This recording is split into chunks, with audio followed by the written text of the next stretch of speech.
राम रहीम की बात है। इस जैसे दुर्दांत अपराधी की जगह जो है ना वास्तव में जेल में है और सजा काट रहे हैं।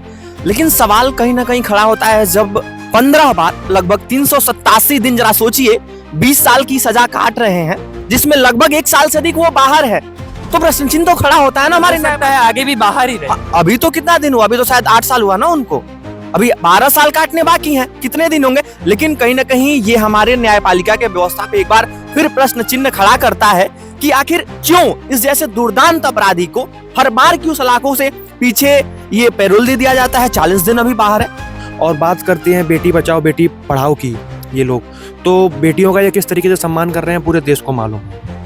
जब बाबा लोग ज्ञान देने लगेंगे, पॉलिटिशियन कॉमेडी करेंगे, तो देश में यही होगा।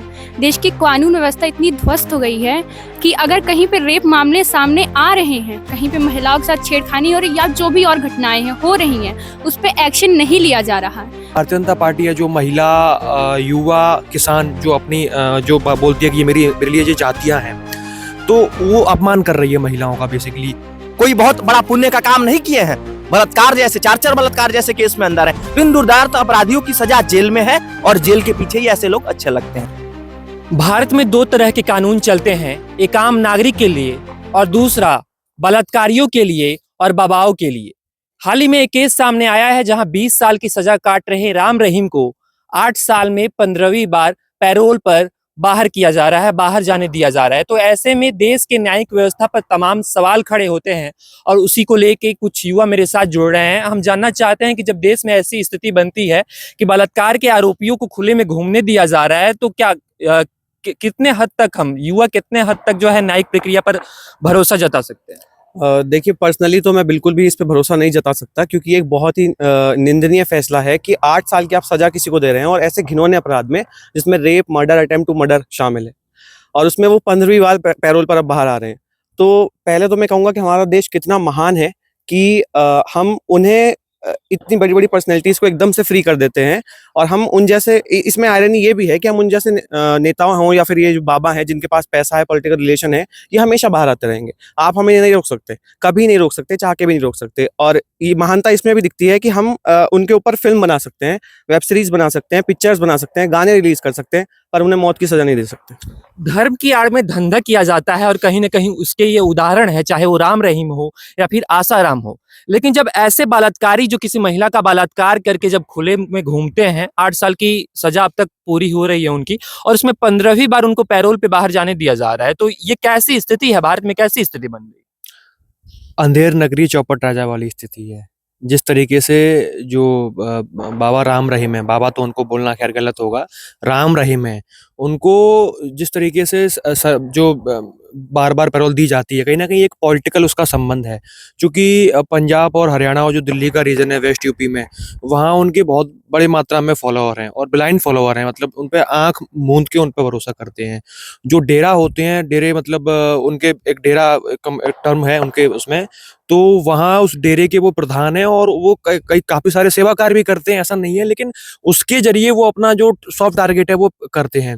और ये जो भारतीय जनता पार्टी है जो महिला युवा किसान जो अपनी जो बोलती है कि ये मेरे लिए ये जातियां हैं, तो वो अपमान कर रही है महिलाओं का बेसिकली। 50% आबादी इस देश की महिला है, आधी आबादी इस देश की महिला है, तो वो कहीं ना कहीं इस देश की आधी आबादी के साथ में अपमान कर रही है।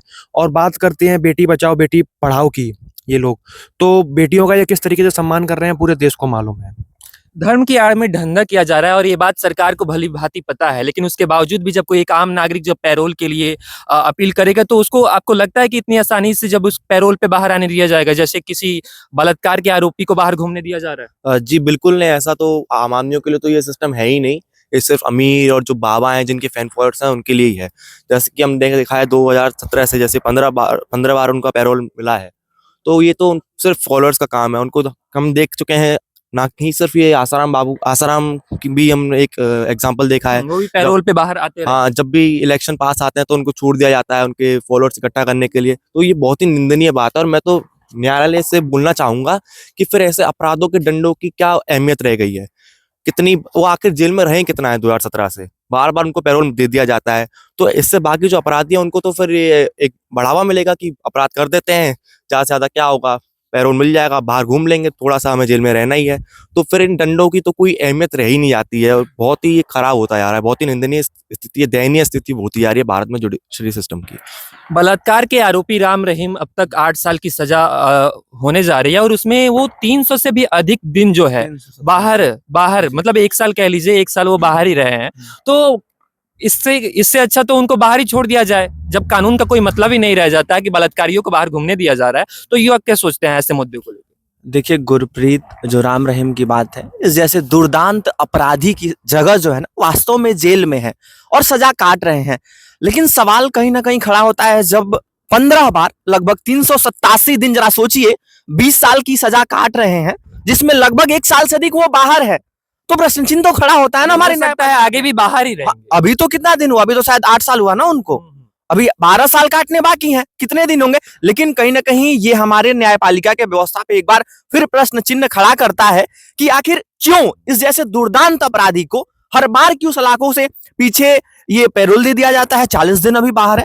ये नहीं होना चाहिए। इससे कहीं ना कहीं उनमें फिर उन जैसे लोगों में जो धर्म गुरु है, जो धर्म के ठेकेदार हैं, फिर ये कुकृत्य करेंगे क्योंकि उन्हें पता है कि शायद हम बाहर आ ही जाएंगे। तो ये चीज बहुत निंदनीय है, इसका निंदा करते हैं और आगे से न्यायालय को भी विचार करके इन जैसे दुर्दांत अपराधियों को, कोई बहुत बड़ा पुण्य का काम नहीं किए हैं, बलात्कार जैसे 4 बलात्कार जैसे केस में अंदर है, तो इन दुर्दांत अपराधियों की सजा जेल में है और जेल के पीछे ही ऐसे लोग अच्छे लगते हैं। जब धर्म के आड़ में धंधा किया जाता है, चाहे वो कोई मौलवी किसी बच्ची का रेप कर देता है या फिर कोई बाबा जो है धर्म की आड़ में किसी बच्ची का रेप कर देता है, तो सरकार इस पर अंकुश क्यों नहीं लगाती है? ऐसे मामलों पे रोक क्यों नहीं लगाती? बिल्कुल, जिस प्रकार से धार्मिक कट्टरता को बढ़ावा दिया जा रहा है ना, कोई भी हो, किसी भी धर्म में, अगर धर्म के आड़ पे लेके आप ये काम कर रहे हैं, बहुत सारे उदाहरण, बहुत सारे लोग सलाखों के पीछे जेल में भी है, लेकिन धर्म के आड़ पे ये सब चीजें नहीं होनी चाहिए। बहुत ही निंदनीय कृत्य है। और जरा सोचिए, मतलब ये लोग इस कृत्य पे आ जाते हैं कि मतलब क्या क्या न जाने चीजें कर देते हैं, तो ये बिल्कुल निंदनीय और इस पे रोक लगनी चाहिए। सरकार बेटी बचाओ बेटी पढ़ाओ की बात करती है, तमाम योजनाएं लाती है। मध्य प्रदेश की बात करें तो लाडली बहन योजना जैसी योजनाएं यहाँ पे चल रही हैं, लेकिन बेटियां कितनी सुरक्षित है जब बलात्कार का आरोपी खुले में घूमता है? बेटियां बिल्कुल भी सुरक्षित नहीं हैं। जैसे कि अभी ये जो केस है कि वो वापस बाहर निकले और जो न्यायपालिका इन्हें अनुमति दे रही है बाहर आने की, तो ये बहुत बड़ा ही संकट की बात है और बार बार इन्हें बाहर आने की अनुमति दी गई है। तो कहीं ना कहीं जो हमारे साथ में जो सुरक्षा, हम वैसे ही सुरक्षित फील नहीं करते हैं और अगर ऐसी बातें और ऐसी वारदात और सामने आए तो हम अपने आप को कहाँ सुरक्षित समझें? 1% या 1% भी हम सुरक्षित नहीं हैं। और साथ ही में अगर ये धर्म को बीच में लाते हैं तो मुझे नहीं लगता कोई धर्म बताता है कि किसी के साथ गलत करना चाहिए, और बाकी धर्म तो यही बताता है कि औरतों का सम्मान किया जाए और उनको सुरक्षित रखा जाए। तो मुझे नहीं लगता कि ये या तो धर्म है या तो न्याय है। एक बाबा है अनिरुद्धाचार्य, उनके बारे में तो आपने सुना ही होगा। अक्सर कहा जाता है कि वो मीम कल्चर को लेके काफी वायरल रहते हैं। अभी उनका एक स्टेटमेंट था कुछ दिन पहले कि जो आसाराम थे वो उनको गलत आरोपों में फंसाया गया था, और ऐसे अभी धीरेन्द्र शास्त्री जी से ही जब पूछा गया था तो वो कहते हैं कि सब अपनी जगह ठीक है। तो क्या लगता है कि जब ऐसे ही चलता रहेगा तो सब अपनी जगह ठीक है? जब बाबा लोग ज्ञान देने लगेंगे, पॉलिटिशियन कॉमेडी करेंगे, तो देश में यही होगा। देश की कानून व्यवस्था इतनी ध्वस्त हो गई है कि अगर कहीं पे रेप मामले सामने आ रहे हैं, कहीं पे महिलाओं के साथ छेड़खानी और या जो भी और घटनाएं हैं हो रही हैं, उस पे एक्शन नहीं लिया जा रहा है। अभी रिसेंट में मैंने एक वीडियो देखा जहाँ पे 2-3 लड़कियां हैं, एक आदमी आता है उन्हें चॉकलेट देता है, तो वो लड़की चॉकलेट देने के पहले बोलती है भैया हमें पकड़ना मत, वो चॉकलेट देने के बाद भी बोलती है कि भैया हमें पकड़ना मत। मतलब कि उन छोटी बच्चियों को भी इतना डर है कि कोई अगर उन्हें चॉकलेट देगा तो उन्हें उठाकर ही ले जाएगा। इसलिए देश की कानून व्यवस्था पर बहुत सवाल उठे हैं और सवाल उठने भी चाहिए, क्योंकि इतनी सारी चीजें हो रही हैं। रेप केस ले लें, महिलाओं की असुरक्षा, अभी नॉर्थ ईस्ट का भी मामला बहुत सामने आ रहा है, उनके फेस को लेके, उनके स्ट्रक्चर को लेके बहुत सवाल उठ रहे हैं। तो कानून व्यवस्था पर काम करने की बहुत जरूरत है सरकारों को। धर्म की आड़ में कभी कोई मौलवी जो है किसी बच्ची का रेप कर देता है, तो कभी कोई बाबा जो है किसी बच्ची का रेप कर देता है और उनको पैरोल के नाम पर ऐसे बाहर घूमने दिया जाता है। तो ऐसे में देश के न्यायिक व्यवस्था पर तमाम सवाल खड़े होते हैं, और अब ये जो कैमरा और माइक है युवाओं के हाथों में है और हम सवाल करते रहेंगे। आगे भी ऐसे तमाम जो घटनाएं हैं उनकी जो सच्चाई है, जमीनी हकीकत जो है, हम आपके सामने लाते रहेंगे। कैमरे के पीछे साक्षी के साथ मैं आयुष, देखिए वार्ता।